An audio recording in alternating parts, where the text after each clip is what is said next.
Hi everyone, this is Aaron for Zollotech, and we're going to talk about the Froyo update that is finally out for the Samsung Fascinate. It came out yesterday, so if you haven't received it yet, go ahead and turn on your phone, unlock it, go to your menu here, go to Settings, scroll down to About Phone, System Updates, and check New. You should see it pop up. It will take a little bit to download and then install, and then you'll have the update. Now let's first start by saying Froyo brings a lot of changes, but not all the changes everybody wants. We'll talk about that more in a moment. But first let's talk about what it does add. It adds support for Adobe Flash 10.1, and we can see that by going to Adobe Flash. It will take a moment to load. I'm on 3G right now. I don't have it on Wi-Fi. And what you'll see on the top here is it will actually load Flash, and there we go.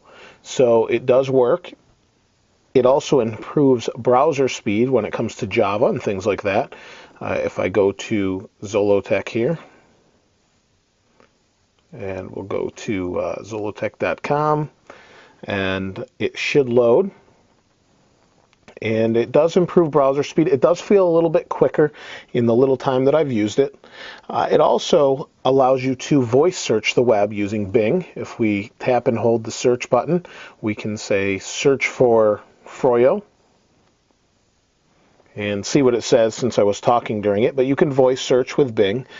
I have not found an option to search using Google Voice. Unfortunately, they don't have Google in here, and I don't mean Google Voice, I mean the actual search engine Google. I can't find the option to actually switch it. Now, if you do know where that is, and I'm missing it, I've looked through every place and I wasn't able to find it. If you do know where that is, please let us know in the comments below.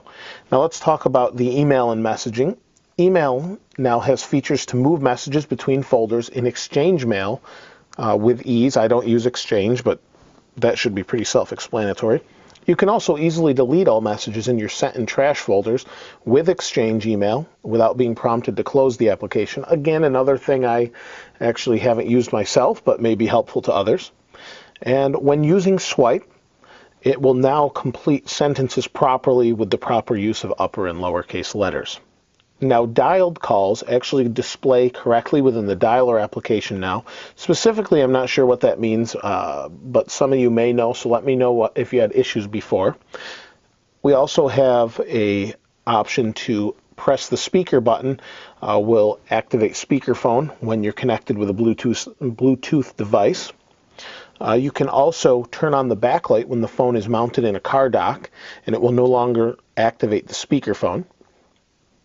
And it also improves voice commands to accurately search by name and number, things like that. So there's a lot of little bug fixes that come with this update, as well as some GPS stuff that's not listed in the Verizon update, but supposedly it does fix that. Samsung Media Hub is preloaded. VCast apps are now preloaded. Feeds and update widget improvements. They have some things where it actually updates more quickly. I don't really have anything set up right there. And it also has color and text scheme in the calendar improvements. So there isn't a ton of other things that I've noticed. I have noticed some significant speed improvements. Things feel a little bit snappier and quicker and don't seem to have any issues there. But I just kind of wanted to go over those updates quickly. There isn't a ton to go over other than what's already been mentioned according to Verizon.